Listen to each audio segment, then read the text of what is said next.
Извинете, уважаеми зрители, спрах клипа и пак го пуснах, защото нещо ми се прецаква и то сериозно. И сега, значи 29 казваш, че се запознал с Майнкрафт от Фейсбук. Точно така. Така, кой ти е любимия моб в Майнкрафт? Зомбито. Така, и защо е то? Защото е интересно зомби и заповядай главата на първото зомби. Така, добре, как се навия снимаш? Не знам. Това е брадвата, с която му взе главата.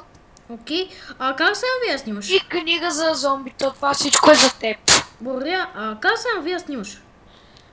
Просто е. Един приятел мой, който е Ангел.Василев, в YouTube ме научи. Така е. Аха. Добре, и... добре, това беше от нас, дами и господа. Надявам се да ви е харесало. Ще има интервюта за още